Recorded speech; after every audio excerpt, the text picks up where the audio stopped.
Assalamualaikum warahmatullahi wabarakatuh. Saya Anggi Setio Andrianto, peserta Diklat Kepemimpinan Pengawas Kementerian Sosial tahun 2023, Unit Kerja Lapas Kelas 1 Cipinang, Kementerian Hukum dan Hak Asasi Manusia Republik Indonesia. Lembaga Pemasyarakatan sebagai lembaga negara di bawah Direktorat Jenderal Pemasyarakatan Kementerian Hukum dan HAM Republik Indonesia mempunyai tugas dan fungsi dalam rangka melakukan pembinaan terhadap narapidana atau warga binaan pemasyarakatan. Saya sebagai Kepala Seksi Bimbingan Kemasyarakatan mempunyai tugas dan fungsi: 1. Memberikan pembinaan, bimbingan, dan penyuluhan rohani serta kepribadian, memberikan pembinaan, bimbingan, dan peningkatan pengetahuan, memberikan pembinaan, bimbingan, dan penyuluhan tentang kesadaran hukum dan bela negara, memberikan bimbingan olahraga, dan mengelola proses asimilasi, pembebasan bersyarat, cuti bersyarat.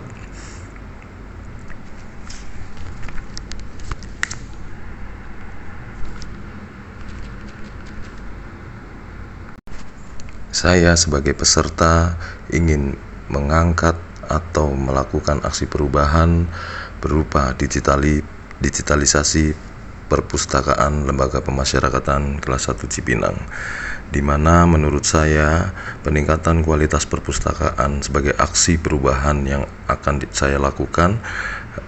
Hal ini menimbang bahwa perpustakaan merupakan salah satu pintu gerbang menuju peningkatan kecerdasan yang menjadi salah satu tugas negara, khususnya untuk warga binaan pemasyarakatan yang berada di dalam lembaga pemasyarakatan. Menurut saya, seorang warga binaan boleh dikurung raganya, tetapi tidak boleh tertinggal untuk wawasan dan pengetahuannya. Oleh karena itu, perpustakaan menjadi salah satu hal yang sangat penting untuk warga binaan pemasyarakatan untuk menambah wawasan dan pengetahuannya. Dari hal tersebut di atas, saya ingin memajukan perpustakaan Lapas Kelas 1 Cipinang dalam hal digitalisasi, pengelompokan judul-judul buku, serta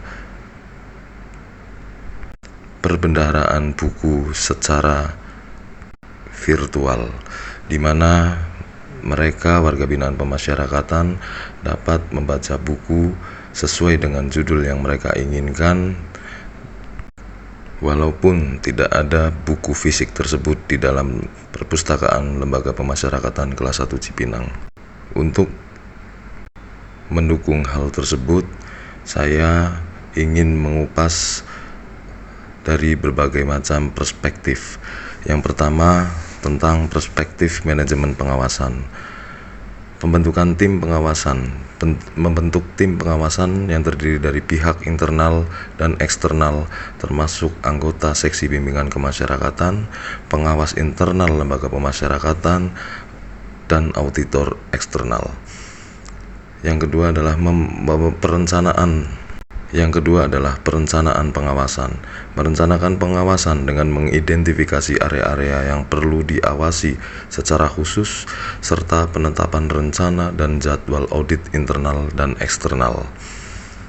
Yang ketiga adalah pelaksanaan pengawasan. Melakukan pengawasan secara rutin dan menyeluruh terhadap proses pelaksanaan kegiatan, khususnya di seksi bimbingan kemasyarakatan, khususnya kegiatan pembinaan kepribadian intelektual, yaitu perpustakaan, termasuk evaluasi terhadap efektivitas dan efisiensi program. 4. Tindak lanjut rekomendasi. Segera menindaklanjuti rekomendasi dari tim pengawas untuk memperbaiki kelemahan dan meningkatkan kualitas pelaksanaan kegiatan. Kedua adalah perspektif manajemen pengendalian. Melaksanakan komunikasi yang intens dengan stakeholders tentang rencana aksi perubahan yang akan dilaksanakan. Melaksanakan pengendalian dalam hal biaya, yaitu dengan mengedepankan pelayanan perpustakaan digital yang bermanfaat bagi warga binaan pemasyarakatan dengan biaya serendah mungkin. Yang ketiga, memastikan layanan digitalisasi perpustakaan menjadi layanan publik yang efektif dengan menghasilkan output yang positif dan menumbuhkan minat baca serta menambah wawasan dan pengetahuan bagi warga binaan pemasyarakat. Yang keempat, melaksanakan monitoring dan evaluasi terhadap pelaksanaan rencana aksi perubahan agar sesuai dengan pelayanan digitalisasi perpustakaan agar tidak terjadi penyimpangan. Yang ketiga, perspektif anggaran. 1. Menghitung anggaran yang diperlukan untuk pelaksanaan kegiatan pembinaan kepribadian intelektual, dalam hal ini perpustakaan, termasuk biaya fasilitas, peralatan, dan pelatihan petugas.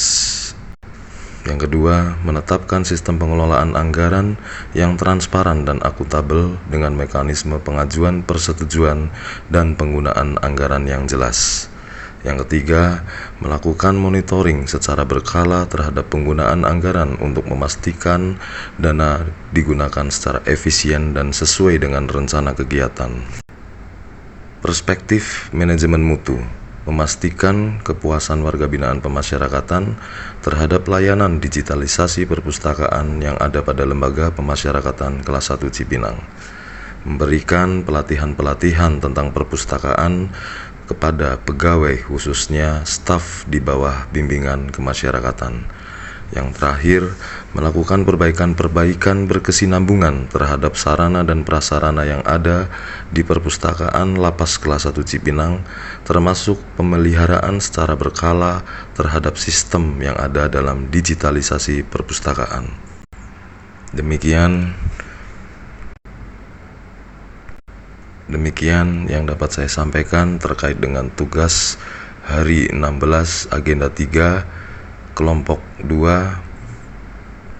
Lebih kurangnya mohon maaf. Terima kasih. Wassalamualaikum warahmatullahi wabarakatuh.